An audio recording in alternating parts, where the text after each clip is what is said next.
আল্লাহ রাব্বুল আলামিন জানায় দেন, হাযা বায়ানুল লিন-নাসি ওয়া হুদাও ওয়া মাউইযাতুল লিল মুত্তাকিন। আমার ভাইরা, আমার বন্ধুরা, আল্লাহ রাব্বুল আলামিন বলেন, এই যে তোমরা দুনিয়াতে কিতাব দেখতেছ, তোমরা এই দুনিয়াতে কোরআনুল কারীম দেখতেছ, আমি আল্লাহ পাক রব্বুল আলামিন এই কোরআনটা মানুষের জন্য নাজিল করেছি। জোরে কন্না সুবহানাল্লাহ। আল্লাহকে বললাম, আল্লাহ আপনি কোন মানুষদের জন্য কোরআন নাজিল করেছেন? আল্লাহ পাক জবাব দিয়ে দিয়েছেন, লিন-নাস বলেছেন, লাম শব্দ ব্যবহার করা হয়েছে। বালাগান মানতে গিয়ে আপনার 13টা অর্থে লাম শব্দ ব্যবহার করা হয়, তার মধ্যে 9 নম্বর অর্থ হলো লাম শব্দ ব্যবহার করা হয় জীবিত মানুষের জন্য। জোরে কন্না সুবহানাল্লাহ। তার মানে এখান থেকে বোঝা গেল এই কোরআনুল কারীমটা হলো জীবিত মানুষের জন্য, কিন্তু দীর্ঘ 17 বছর ধরে 16 বছর ধরে এই কোরআনুল কারীম জীবিত মানুষের সামনে বলতে দেয় নাই। কথা বলেন ঠিক কিনা? কোরআন থেকে আলোচনা হবে, কিন্তু এই কোরআন থেকে আলোচনা করার জন্য পারমিশন নেওয়া লাগতো, ঠিক কিনা? পারমিশন দিলেও হতো, পারমিশন নেওয়ার জন্য যাওয়ার পরে কমপক্ষে কয়েক যারা স্যান্ডেল ক্ষয়ে যাওয়ার পরে তারপরেও বলে অমক বক্তা আসলে পারমিশন দেওয়া যাবে না, বলে কি বলে না? তাহলে এই কোরআন থেকে আলোচনা হবে। কোরআনুল কারীমের 9 নম্বর সূরা আনফাল এর 2 নম্বর আয়াতে আল্লাহ পাক রব্বুল আলামিন জানিয়ে দিয়েছেন,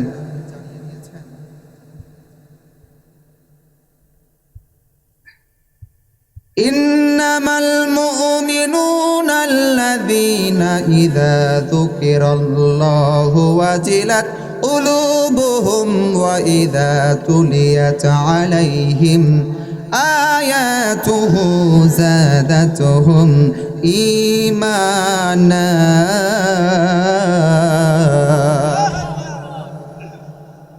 আল্লাহ রাব্বুল আলামিন জানায় দেন, বান্দারা শোনো শোনো, আমি আল্লাহর দরবারে, আমি আল্লাহর কাছে সত্যিকারের মুমিন কারা তোমরা জানো? দুনিয়াতে সবাই বলে আমি মুমিন বান্দা, দুনিয়াতে তো সবাই বলে আমি মুসলমান বান্দা, কিন্তু বান্দারে আমি আল্লাহর দরবারে কমপক্ষে মুমিন বান্দা হইতে চাইলে 5টি গুণ অর্জন করতে হয়। জোরে বলেন, কয়টি গুণ? আপনি যদি মুমিন বান্দা হতে চান, কমপক্ষে আপনাকে 5টি গুণ অর্জন করতে হবে। যদি আপনি 5টি গুণ অর্জন করতে পারেন, আল্লাহর দরবারে আপনি মুমিন বান্দা হয়ে যাবেন। 1 নাম্বার গুণ বলে আল্লাহ, সত্যিকার অর্থে মুমিন হলো ওই ব্যক্তি, 1 নাম্বার ওই ব্যক্তির গুণ হলো ইযা যুকিরাল্লাহু ওয়াজিলাত কুলুবুহুম। বান্দার সামনে যখন আমি আল্লাহর কথা স্মরণ করে দেওয়া হবে রে, বান্দার সামনে যখন আমি আল্লাহর কোরআন থেকে আলোচনা করা হবে, বান্দাকে যখন আমার কোরআন থেকে বলা হবে, বান্দার অন্তর আত্মা তখন আমি আল্লাহর ভয়ে কেঁপে উঠবে। বান্দার সামনে যখন আমি আল্লাহর নাম স্মরণ করা হবে, তখন বান্দার অন্তর আমি আল্লাহর ভয়ে কেঁপে উঠবে। 1 নাম্বার গুণ হলো ওই ব্যক্তি মুমিন। আল্লাহ বলে, যখন বান্দার সামনে আমি আল্লাহর নাম স্মরণ করা হয়, আমি আল্লাহর ভয়ে, আমি আল্লাহর ভালোবাসায়, আমি আল্লাহর সম্মানে ওই ব্যক্তির অন্তর কেঁপে ওঠে। জোরে কন্না সুবহানাল্লাহ। সুদ্দি রহমাতুল্লাহ আলাইহি বলেন, আল্লাহ তাআলার ভয়ে অন্তর কাঁপা মানে কি? আল্লাহ পাকের ভয়ে আপনার অন্তর কাঁপবে, এইটার মানে তিনি বলেছেন, তিরমিজির মধ্যে পাবেন। তিনি বলেছেন, ধরো একজন বান্দা গুনাহের কাজ করার জন্য, গুনাহ করার জন্য বান্দা যখন গুনাহের দিকে অগ্রসর হয়, গুনাহের কাজ করতে যায়, বান্দা গুনাহের কাজ করবে, এমন তো অবস্থায় কেউ ডাক দিয়ে বলেছে, ভাই তুমি গুনাহের কাজ করিও না, আল্লাহ পাক রব্বুল আলামিন গুনাহের কাজ করতে নিষেধ করেছেন, এবং তুমি যে গুনাহের কাজ করতেছো আল্লাহ এই জন্য তোমাকে জাহান্নামে দিবে। জোরে বলেন না নাউজুবিল্লাহ। যখন কোনো বান্দার সামনে আল্লাহর জান্নাত জাহান্নামের কথা স্মরণ করে দেওয়া হয়, যখন কোনো বান্দার সামনে আল্লাহ পাকের ভয়ের কথা স্মরণ করে দেওয়া হয়, আমার ভাইয়েরা রে, সেই বান্দা যদি ইমানদার হয়, সেই বান্দা আল্লাহর ভয়ে গুনাহের কাজ করতে পারবে না। সুবহানাল্লাহ। আল্লাহ পাকের ভয়ে গুনাহের কাজ করতে পারবে না। শুধু তাই নয়, আল্লাহ পাকের ভয়ে তো গুনাহের কাজ করবে না, বরং সে আল্লাহ পাকের ভয়ে তার অন্তর আত্মা কেঁপে উঠবে। জোরে কন্না আল্লাহু আকবার। তাহলে মুমিন ব্যক্তি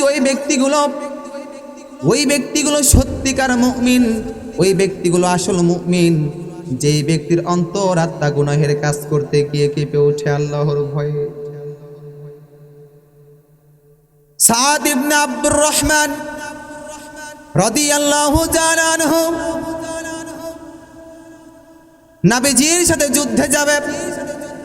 নবী করিম সাল্লাল্লাহু আলাইহি ওয়াসাল্লামের সাথে যুদ্ধের ময়দানে যাবে। মদিনার মধ্যে যুদ্ধের ময়দানে যাওয়ার পূর্বে আমার ভাইয়েরা, সাদ বিন আব্দুর রহমান নবীজি সাল্লাল্লাহু আলাইহি ওয়াসাল্লামকে ডেকে বললেন, ইয়া রাসূলুল্লাহ, ইয়া হাবিবাল্লাহ, ও আল্লাহর রাসূল, আমি তো যুদ্ধের ময়দানে যাব, আমার বাড়ির দেখাশোনা কে করবে? আপনি একটা কাজ করেন, কমপক্ষে একজন ব্যক্তিকে আমার বাড়ির পাহারাদার বানায়া দেন। জোরে কন্না সুবহানাল্লাহ।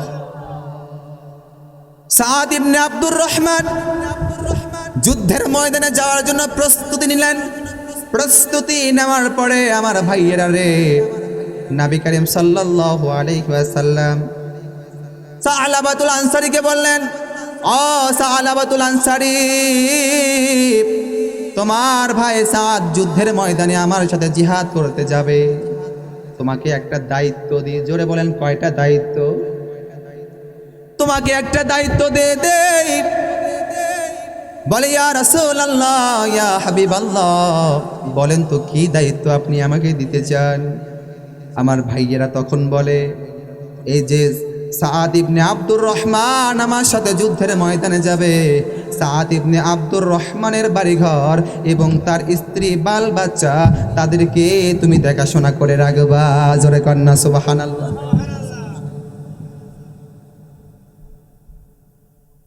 সালাবা রাদিয়াল্লাহু তাআলা আনহু তখন বললেন, ইয়া রাসূলুল্লাহ, ইয়া হাবিবাল্লাহ, আপনি রাসূল আমাকে দায়িত্ব দিয়েছেন। ইয়া রাসূল, আপনি আমাকে বলেছেন সাদ ইবনে আব্দুর রহমানের বাড়ি দেখাশোনা করার জন্য, তার পরিবারকে দেখাশোনা করার জন্য, বাজার ফুরিয়ে গেলে বাজার এনে দেওয়ার জন্য আপনি রাসূল আমাকে দায়িত্ব দিয়েছেন, আমি সঠিকভাবে দায়িত্ব পালন করব। জোরে বলেন না সুবহানাল্লাহ। আমার ভাইরা, আমার বন্ধুরা, সঠিকভাবে দায়িত্ব পালন করবেন, এই কথা যখন বলে দিয়েছেন, তখন সাদ ইবনে আব্দুর রহমান নবী করিম সাল্লাল্লাহু আলাইহি ওয়াসাল্লামের সাথে যুদ্ধের ময়দানে চলে গেল। যুদ্ধের ময়দানে যাওয়ার পরে মাঝে মধ্যে সালাবাতুল আনসারী রাদিয়াল্লাহু তাআলা আনহু সাদ ইবনে আব্দুর রহমানের বাড়িঘর দেখাশোনা করার জন্য মাঝে মধ্যে আসতো। হঠাৎ করে একদিন সালাবাতুল আনসারী সাদ ইবনে আব্দুর রহমানের বাড়ির নিকট আসলেন। আসার পরে শয়তান তাকে কুমন্ত্রণা দিল, শয়তান তাকে ধোঁকা দিল, বলল, ও সালাবাতুল আনসারী, তোমাকে যে দায়িত্ব দেওয়া হয়েছে, তোমাকে যার বাড়িতে দায়িত্ব দেওয়া হয়েছে, সাইদ ইবনে আব্দুর রহমান, তুমি এর বাড়িতে প্রবেশ হয়তোবা করনি ভালোভাবে। তুমি কি জানো এই মদিনাতে সবচেয়ে সুন্দর স্ত্রী সাদ ইবনে আব্দুর রহমানের। জোরে কন্যা নাউযুবিল্লাহ। জিকির করেন লা ইলাহা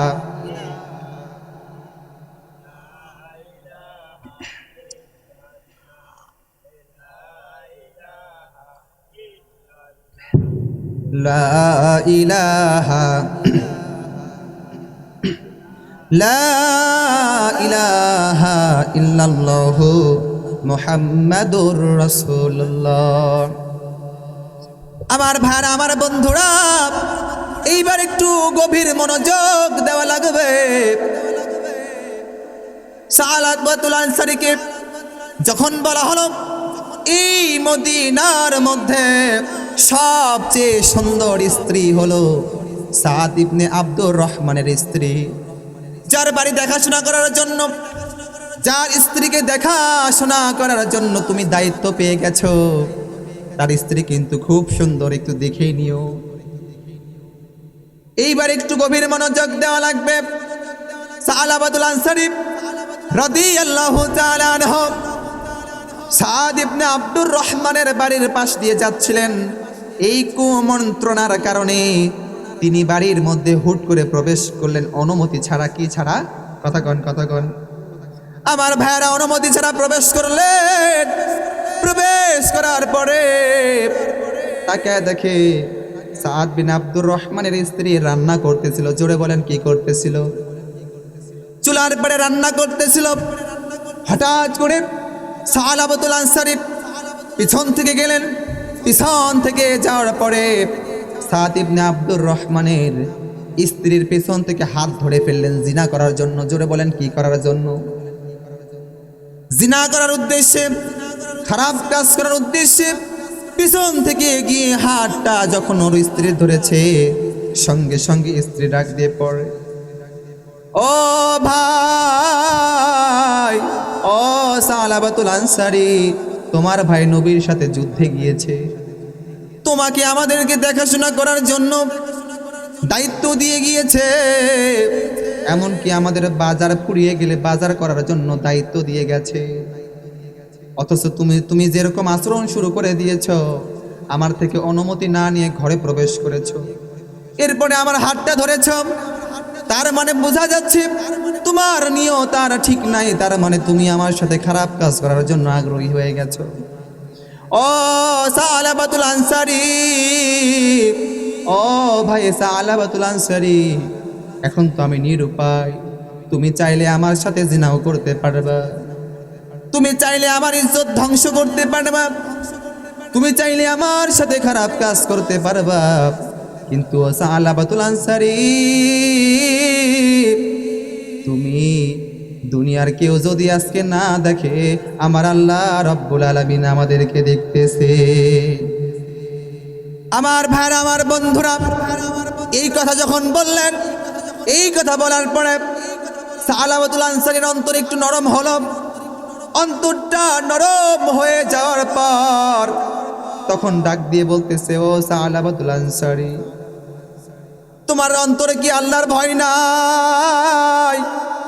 যেই আল্লাহ পাকের জন্য আমার স্বামী জিহাদ করতে গেছে, যেই আল্লাহ পাকের দিনকে প্রতিষ্ঠা করার জন্য আমার স্বামী জিহাদ করতে গেছে, অথচ তোমাকে দায়িত্ব দেওয়া হয়েছে, তুমি আমাকে ধর্ষণ করতে চাচ্ছ, ইজ্জত নষ্ট করতে চাচ্ছ। আমি তোমাকে বলি, ও সালাবাতুল আনসারী, ও আমার ভাইরে, তুমি আল্লাহকে ভয় করো, আল্লাহর জাহান্নামকে ভয় করো। আল্লাহর জাহান্নাম বড় ভয়ঙ্কর, আল্লাহর জাহান্নামকে ভয় করো, আল্লাহকে ভয় করো। যখনই বলেছে তুমি আল্লাহকে ভয় করো, ভাইয়েরা, সঙ্গে সঙ্গে সালাবাতুল আনসারীর অন্তর কেঁপে উঠেছে। অন্তর কেঁপে ওঠার সঙ্গে সঙ্গে সালাবাতুল আনসারী সেখান থেকে দৌড় দিয়ে দিয়েছেন। কি করেছেন? সেখান থেকে দৌড় দিয়ে সালাবাতুল আনসারী জঙ্গলের এক চিপায় চলে গেলেন, জঙ্গল থেকে পাহাড়ে চলে গেলেন। পাহাড়ে যাওয়ার পরে রে আমার ভাইয়েরা, ওই পাহাড়ে যাওয়ার পরে এইবার একটু গভীর মনোযোগ দেওয়া লাগবে। ওই পাহাড়ে যাওয়ার পরে পাহাড়ের একটা গুহার মধ্যে ঢুকলেন।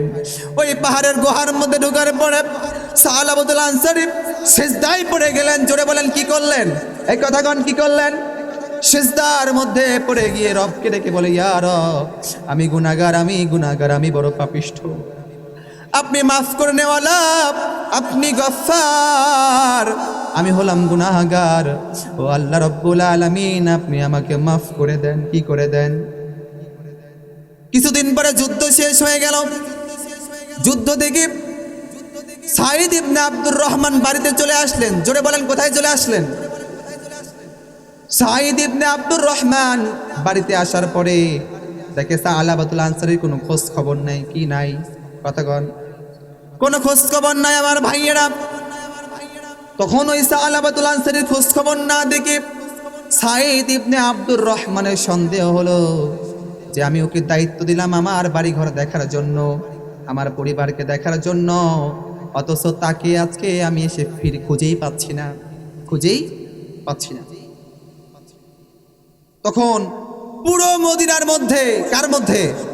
পুরো মদিনার মধ্যে ছড়িয়ে গেল যে সাহালাবাতুল আনসারী এমন বড় গুনাহের কাজ করেছে, সে আর মদিনায় থাকতে পারতেছে না, সে আত্মগোপন করেছে, অনেক বড় পাপ করেছে। এই লজ্জাতে সাহালাবাতুল আনসারী সে পাহাড়ের গুহায় গিয়ে কান্না করতেছে আল্লাহর কাছে, আল্লাহ আপনি আমাকে কি করেন? মাফ করে দেন।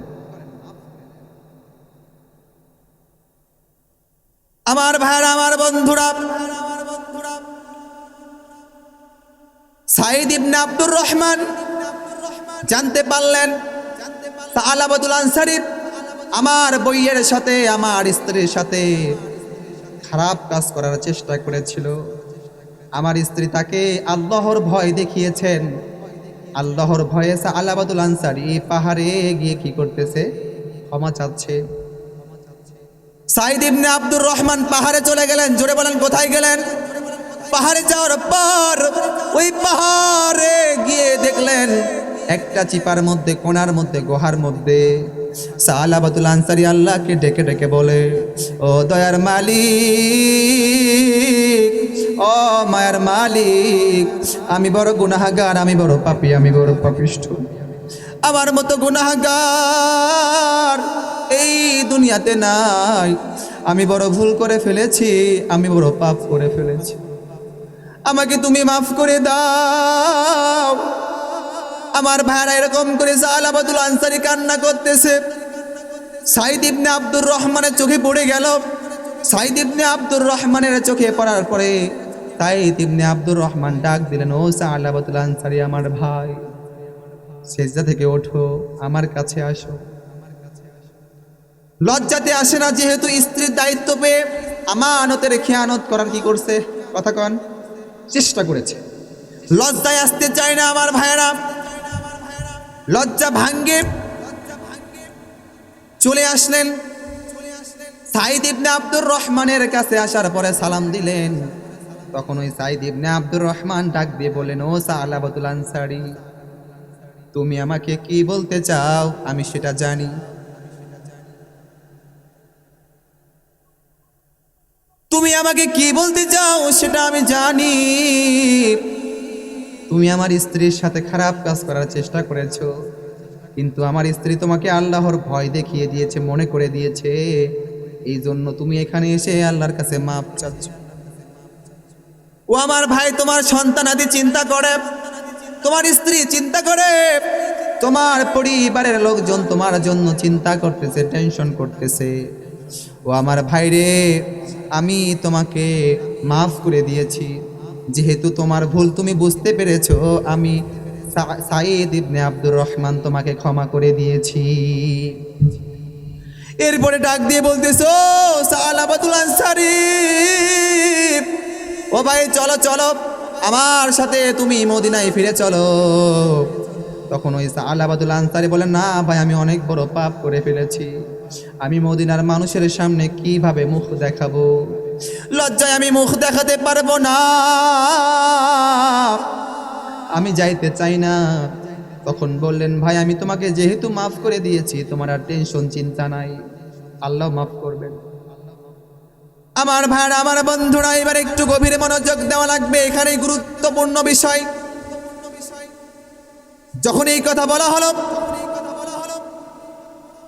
সালাবাতুল আনসারী বলতেছে, ও ভাই সাঈদ ইবনে আব্দুর রহমান, যদি আমাকে নিয়ে মদিনায় যেতেই হয় তাহলে কমপক্ষে আমার দুইটা হাত, জোরে বলেন কয়টা হাত?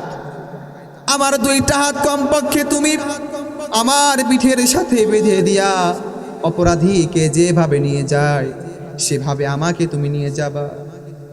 এখন সাঈদ ইবনে আব্দুর রহমান বুঝলো, যদি তার দুইটা হাত আমি বেঁধে না দেই তাহলে সে তো আমার সাথে যাবে না।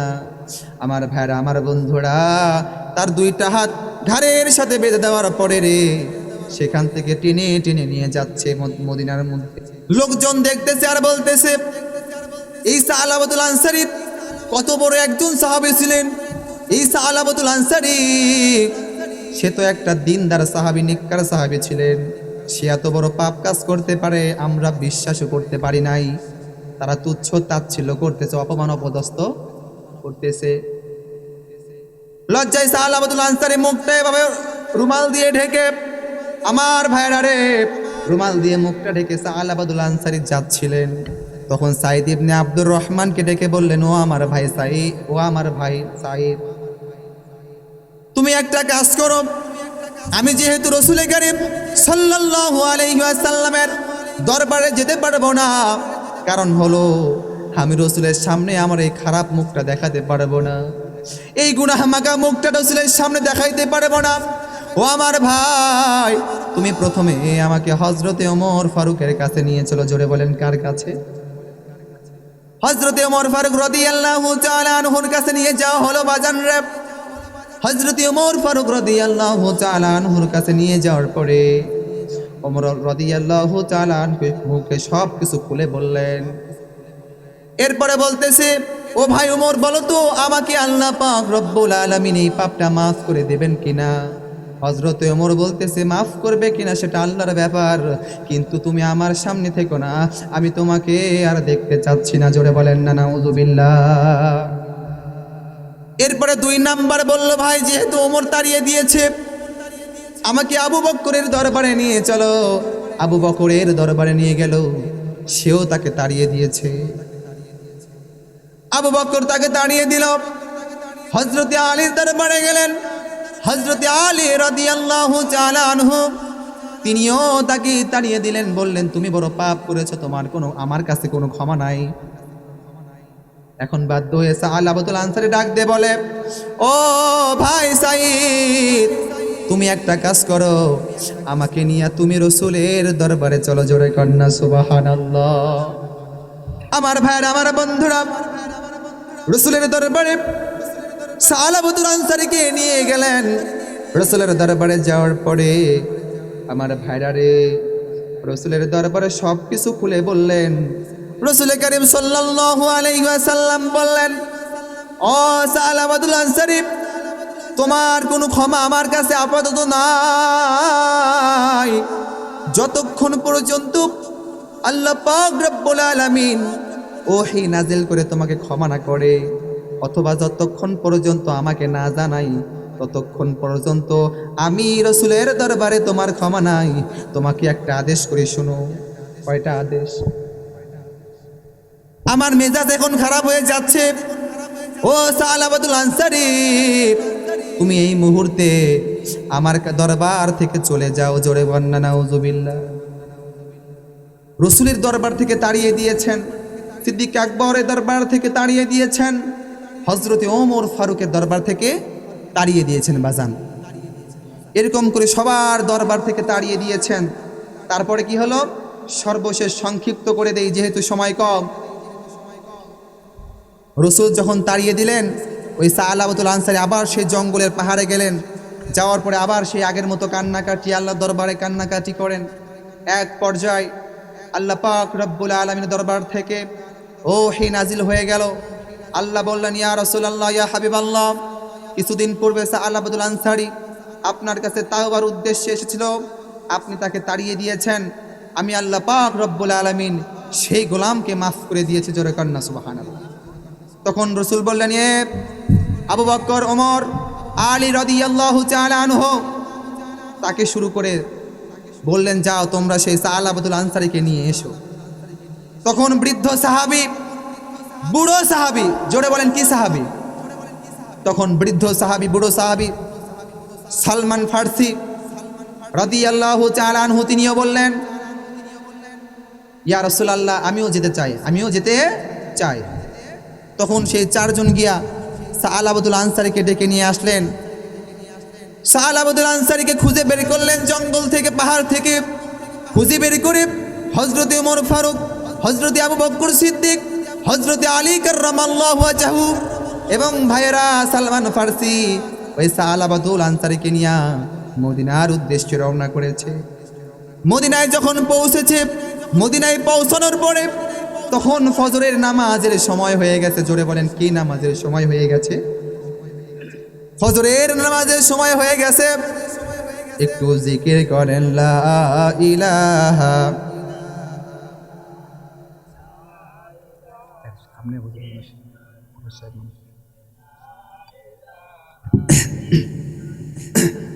জবান খুলে লা ইলাহা।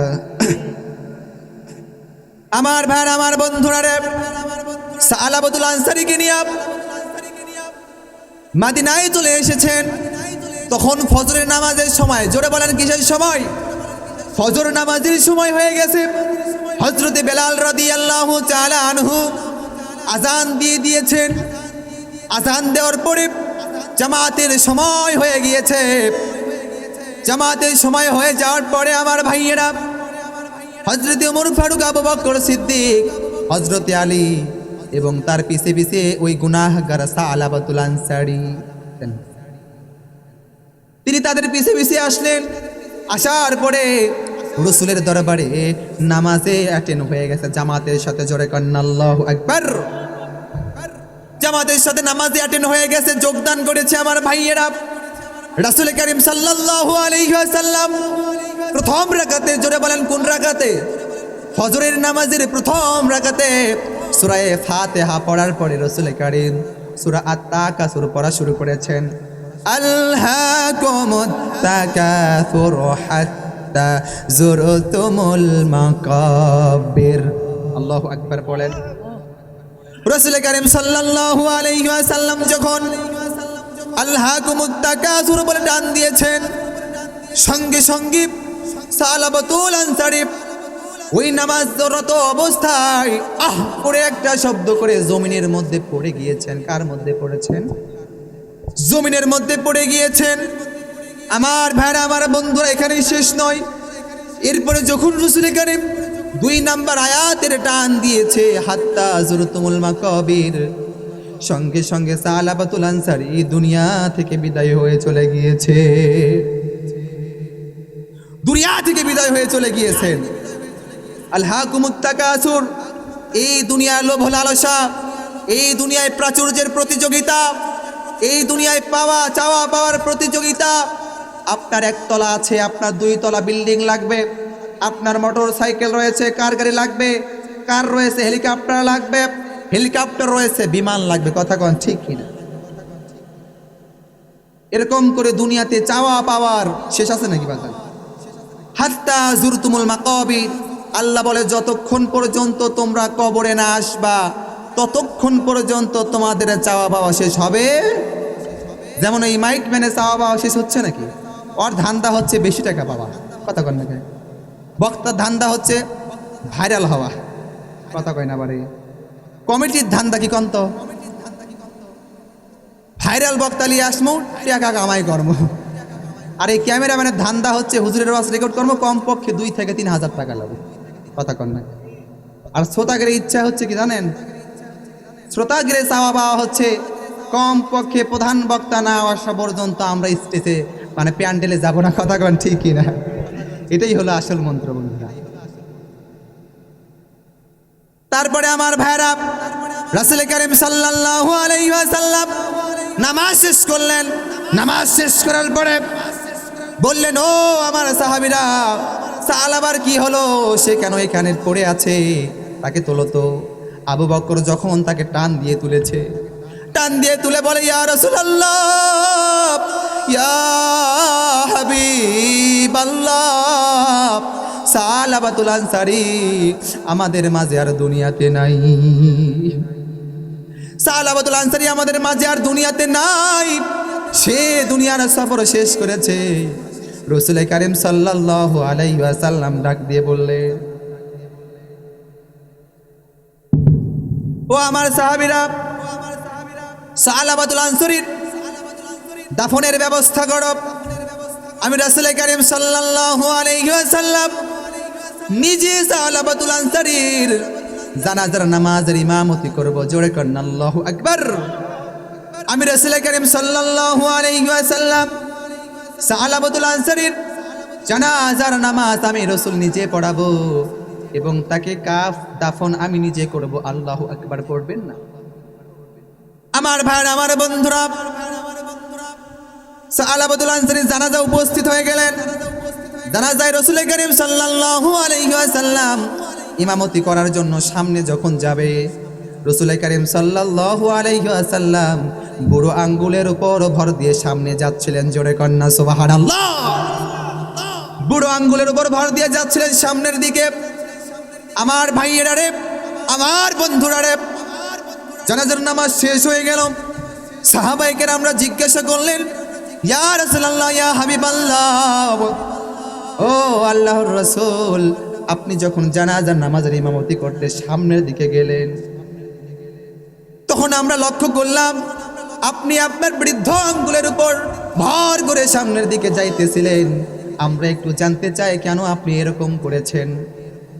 রাসূল কারীম সাল্লাল্লাহু আলাইহি ওয়াসাল্লাম বললেন, ও আমার সাহাবীরা শোনো রে, আমি যখন সালাবাতুল আনসারীর জানাজার নামাজের ইমামতি করার জন্য সামনের দিকে যাচ্ছিলাম, কোন দিকে যাচ্ছিলাম? যখন সামনের দিকে অগ্রসর হচ্ছিলাম আমার ভাইয়েরা, তখন আমি দেখি আল্লাহ রাব্বুল আলামিন এত অসংখ্য ফেরেশতা তার জানাজায় পাঠিয়েছে। আমি রাসূল কারীম সাল্লাল্লাহু আলাইহি ওয়াসাল্লাম পা রাখার জায়গা পাচ্ছিলাম না। সুবহানাল্লাহ, পা রাখার জায়গা পাচ্ছিলাম, এত ফেরেশতা আসছে। আমার ভাই, আমার বন্ধুরা, এখান থেকে কি বুঝলেন? আল্লাহ পাকের ভয়ে অন্তরাত্মা কেঁপে ওঠার জন্য শুধুমাত্র অন্যের স্ত্রীর হাতের মধ্যে হাত দিয়েছে। জোরে বলেন, কি করেছে? শুধু খারাপ উদ্দেশ্যে অন্যের স্ত্রীর হাতের মধ্যে হাত লাগিয়েছে। আল্লাহকে স্মরণ করে দেওয়া হয়েছে, আল্লাহর নামকে স্মরণ করে দেওয়া হয়েছে। এজন্য সেই বান্দা কত কান্নাকাটি করে আল্লাহ রাব্বুল আলামিনের কাছ থেকে মাফ নিয়ে তারপরে কবর পথে রওনা করেছে। জোরে বলেন না সুবহানাল্লাহ। তাহলে মুমিনদের এক নাম্বার গুণ হলো, যখন কোনো মুমিন বান্দা গুনাহের কাজ করতে যাবে, গুনাহের কাজ করতে যাওয়ার সময় গুনাহ করবে এমনটা অবস্থায় যখন মুমিন বান্দাকে মনে করে দেওয়া হবে যে গুনাহের কাজ করিও না, আল্লাহ রাব্বুল আলামিন তোমাকে দেখে। গুনাহের কাজ করিও না, আল্লাহ পাক রাব্বুল আলামিন তোমাকে জাহান্নাম দিবে। জাহান্নামকে ভয় করে আল্লাহর আযাবকে। তাহলে এক নম্বরে ওই ব্যক্তিগুলো হলো আসল মুমিন। আল্লাহ জানিয়ে দিয়েছেন, ইন্নামাল মুমিনুনা আল্লাযীনা ইযা যুকিরাল্লাহু ওয়াজিলাত কুলুবুহুম ওয়া ইযা তুলিয়াত আলাইহিম আয়াতুহু যাদাতুহুম ঈমানাও ওয়া আলা রাব্বিহিম ইয়াতাওয়াক্কালুন। আল্লাহ বলে, দুই নাম্বার প্রকৃতপক্ষে আসল মুমিন কারা জানো নাকি? যখন মুমিনদের সামনে আমি আল্লাহর কোরআন থেকে এই কুরআনুল কারীমের বিধানগুলো বলা হবে, এই কুরআনুল কারীমের বিধানগুলো শোনানো হবে, তখন আমার সে আসল মুমিন বান্দার ঈমানের অন্তরটা বেড়ে যাবে। জোরে কন্না আল্লাহু আকবার। অন্তরের ঈমান বৃদ্ধি হয়ে যাবে। এখন আপনি লক্ষ্য করবেন, এই কোরআন থেকে আলোচনা করলে অনেকের ঈমান বাড়ে না, বরং সে কমে। কথা কন ঠিক কিনা? যেহেতু আল্লাহ বলেছে কোরআন শুনলে ঈমান বাড়বে, তার মানে বোঝা গেল ঈমান বাড়ে এবং কমে। কথা কন ঠিক কিনা? নবী করিম সাল্লাল্লাহু আলাইহি ওয়াসাল্লামকে আবু হুরায়রা রাদিয়াল্লাহু তাআলা আনহু জিজ্ঞাসা করলেন, ইয়া রাসূলুল্লাহ, ইয়া হাবিবাল্লাহ, আমার মধ্যে ঈমান আছে কিনা আমি বুঝবো কিভাবে? তখন রাসূল বললেন, ও আবু হুরায়রা, যখন তুমি কোনো ভালো কাজ করবা, জোরে বলেন কি কাজ করবা? যখন তুমি ভালো কাজ করবা, তোমার অন্তরে আনন্দ লাগবে, অন্তরটা খুশি হয়ে যাবে, তখন বুঝবা তোমার মধ্যে ঈমান রয়েছে। সুবহানাল্লাহ। আবার যখন তুমি খারাপ কাজ করবা, খারাপ কাজ করার পরে তোমার অন্তরে খারাপ লাগবে, জোরে বলেন কি লাগবে? অথচ এখন সমাজের দিকে তাকায় দেখেন, ভালো কাজ করলেও ভালো লাগে না, খারাপ কাজ করলেও খারাপ লাগে না। এরকম মানুষ আছে না নাই? কথা কোন আছে না নাই? তাহলে আল্লাহ বললেন কোরআন শুনলে বাড়বে কি? জোরে বলেন, ঈমান বাড়বে। কি বাড়বে? এরপরে আমার ভাইয়েরা, 3 নাম্বার মুমিনদের গুণ হলো ওয়া আলা রাব্বিহিম ইয়াতাওয়াক্কালুন।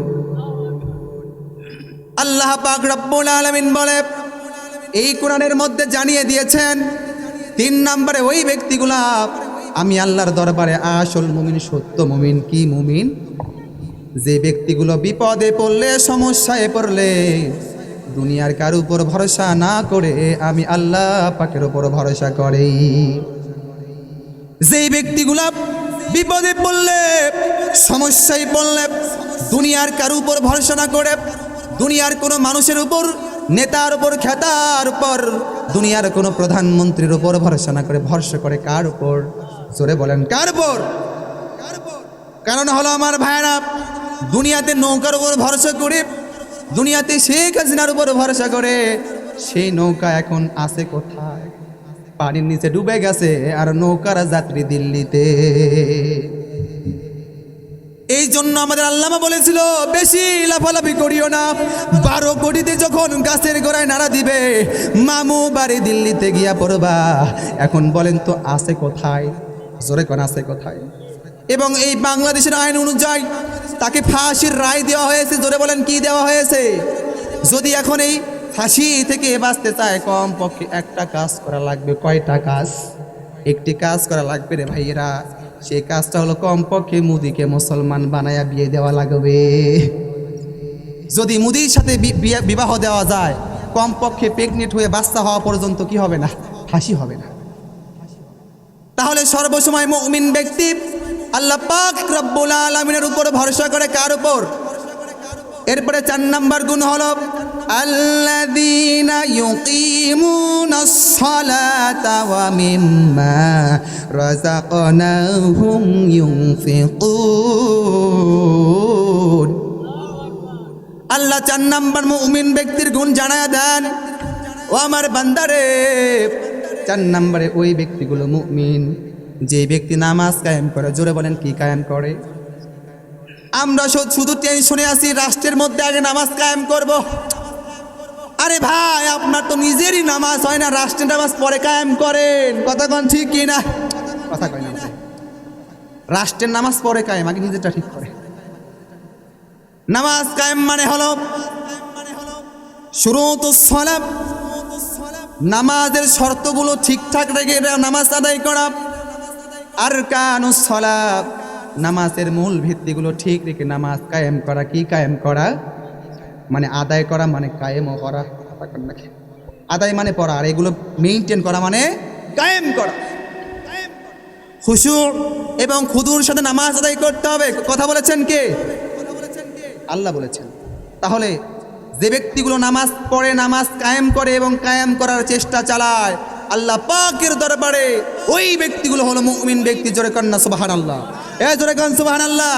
লিল্লাহি তাকবীর, লিল্লাহি তাকবীর। আমার ভাইয়েরা, আর 5 নাম্বার গুণ হলো ওয়া মিম্মা রাযাকনাহুম ইউনফিকুন। আল্লাহু আকবার। 5 নাম্বার গুণ আল্লাহ রাব্বুল আলামিন জানায় দেন, বান্দারে, আমি আল্লাহ পাক রব্বুল আলামিন তোমাকে যে সম্পদ দান করেছি, টাকা পয়সা দান করেছি, এই সম্পদ থেকে টাকা পয়সা থেকে আমি আল্লাহর রাস্তায় দান করে দাও। সুবহানাল্লাহ। আতাউর ভাই খালি কামলে ব্যস্ত রে। তাহলে এই 5টি গুণ অর্জন করলে আল্লাহ রাব্বুল আলামিন 3টি পুরস্কার দেবে। জোরে কোন কয়টি পুরস্কার? 1 নাম্বার গুণ কি? যখন আল্লাহর নাম স্মরণ করা হবে আল্লাহর ভয়ে গুনাহ খাতা ছেড়ে দেওয়া লাগবে। 2 নাম্বার গুণ, কোরআন শুনলে ঈমান বাড়বে না কমবে? কাফেরদের ঈমান কমে। ওয়াকালাল্লাযীনা কাফারু লা তাসমাউ লিহাদাল কুরআন ওয়ালগাউ ফীহি লাআল্লাকুম তাগলিবুন। কাফেররা কোরআন শুনে বাধা দেয় এবং তাদের ঈমান কমতেই থাকে। আর 3 নাম্বার হলো সর্বসময় ভরসা করবেন কার উপর? 4 নাম্বার, নামাজ কায়েম করতে হবে, নিজের নামাজ পড়ে রাষ্ট্রের নামাজ। কথা কন না কেন? আর 5 নাম্বার, আল্লাহ রাব্বুল আলামিন আপনাকে যেই সম্পদ দান করেছেন সেই সম্পদ থেকে কার রাস্তায় দান করতে হবে? আল্লাহর রাস্তায়। এই 5টি গুণ অর্জন করলে আল্লাহ 3টি পুরস্কার দান করবেন। উলাইকা হুমুল মুমিনুনা হাক্কা লাহুম দারাজাতুন ইনদা রাব্বিহিম মাগফিরাতুন ওয়া রিজকুন কারীম।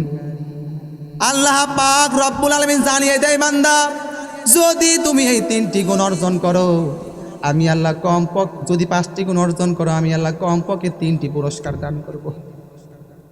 আল্লাহ বলেন যে ব্যক্তিগুলো এই 5টি গুণ অর্জন করেছে সেই ব্যক্তিকে 1 নাম্বার পুরস্কার হলো লাহুম দারাজাতুন ইনদা রাব্বিহিম। সেই মহাবিপদের সময় কিয়ামতের ময়দানে সমস্ত মানুষ তামার জমিনের উপর দাঁড়িয়ে যাবে। সেই সময় আল্লাহ পাক রব্বুল আলামিন বলে যে ব্যক্তি 5টি গুণ অর্জন করে কবরে এবং হাসরে আসতে পারবে সেই বান্দাদেরকে যেভাবে আমার পাশে হুজুর বসে আছে সেভাবে আল্লাহর পাশে সম্মানের চেয়ার দান করে দিবে। জোরে কন্না সুবহানাল্লাহ। ভাই কম কথা, আল্লাহর পাশে সম্মানের চেয়ার। আপনি পার্টি নেতার সাথে সেলফি উঠিয়ে সম্মান প্রদর্শন নেন তাহলে আল্লাহ পাকের পাশে, কথা কন না কেন? সুবহানাল্লাহ বলবেন না? তাহলে 1 নাম্বার পুরস্কার হলো ওই কিয়ামতের ভয়ঙ্কর সময় যখন জাহান্নাম আপনাকে গ্রাস করার জন্য এগিয়ে আসবে সেই সময় আল্লাহ আপনাকে আল্লাহর পাশে সম্মানের চেয়ার দান করবে। সুবহানাল্লাহ। এরপরে 2 নাম্বার ওয়া মাগফিরাতুন ওয়া রিজকুন কারীম। ওয়া মাগফিরা শব্দের দিকে খেয়াল করেন। মুদারি, প্রেজেন্ট, ফিউচার, বর্তমান, ভবিষ্যৎ।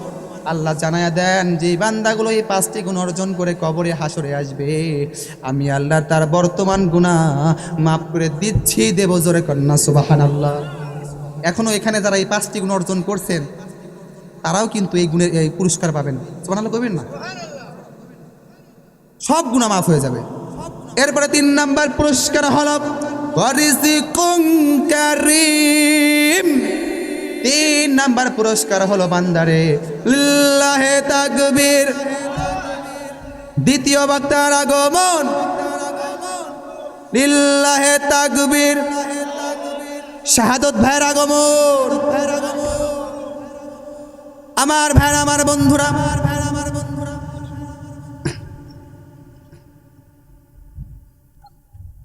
3 নাম্বার হলো রিজকুন কারীম, মানে হলো আল্লাহ আপনাকে উত্তম রিজিক দান করবেন। রিজিক মানে হলো দুনিয়াতে চলার পথে আপনার যা যা প্রয়োজন আল্লাহ পাক রব্বুল আলামিন আপনাকে দান করে দেবে। দুনিয়াতে যা দরকার দান করবে কে? কথা কয় না বারে, সব আল্লাহ দান করবে। আর কারীম মানে সম্মানিত, এমন রিজিক দিবে আপনি অসম্মানিত হবেন। তাহলে ভাইরা এখানে দেখলেন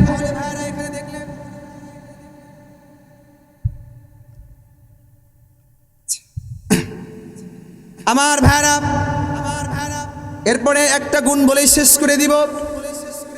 সূরাতুল মুমিনুন قد أفلح المؤمنون والذين هم في صلاتهم خاشعون।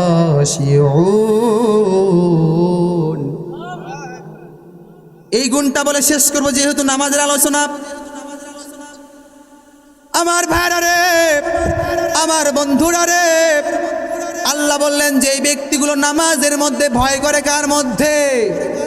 নামাজের মধ্যে ভয় কইরা যে ব্যক্তিগুলো নামাজের মধ্যে খুশু ও খুদু অবলম্বন করে, আল্লাহ রব্বুল আলামিন বলে সেই ব্যক্তিকে আমি মুমিনের সার্টিফিকেট দান করে দেই। আপনি তো নামাজ পড়েন, খুদু মানে হলো অন্তরের নামাজ। নামাজের সময় আপনার অন্তরটা থাকবে কার দিকে? অথচ আপনার অন্তর থাকে দুনিয়ার দিকে বাজান। আর খুদু মানে হলো আপনার শরীরের নামাজ, দেহের নামাজ। কার নামাজ? আপনি যখন নামাজ পড়েন নামাজের মধ্যে ৪৫টা মশা মারেন, কথা কন ঠিক কিনা? নামাজের মধ্যে খুদুটা কি রকম? হানজালা রাদিয়াল্লাহু তাআলা আনহু নামাজের মধ্যে দাঁড়িয়ে গিয়েছেন, জোরে কোন আল্লাহু আকবার। নামাজের মধ্যে হানজালা রাদিয়াল্লাহু তাআলা আনহু দাঁড়িয়ে গিয়েছেন। আমার ভাইয়েরা, হঠাৎ করে জঙ্গল থেকে বিরাট বড় একটা সাপ এসে হানজালার পাশে তার সন্তান খেলা করতেছিল। সেই সন্তানকে পেঁচিয়ে নিয়েছে। কি করে নিয়েছে? সেই সন্তানকে পেঁচিয়ে নিয়েছে। আমার ভাইয়েরা, তখন হানজালা রাদিয়াল্লাহু তাআলা আনহুর স্ত্রী ভয় পেয়ে গেলেন। বাহির থেকে লোকজনকে ডেকে তার সন্তানকে নিরাপদভাবে মুক্ত করেছেন। হানজালা রাদিয়াল্লাহু তাআলা আনহু নামাজ শেষ করলেন। নামাজ শেষ করার পরে তার স্ত্রী ডাক দিয়ে বললেন, ও আমার প্রাণের স্বামী, আপনার সামনে আমাদের সন্তানকে সাপে এমনভাবে পেঁচিয়ে নিয়েছিল, মনে হয় সাপ দংশন করে তাকে মেরে ফেলবে। আপনি কেন বাধা দেননি?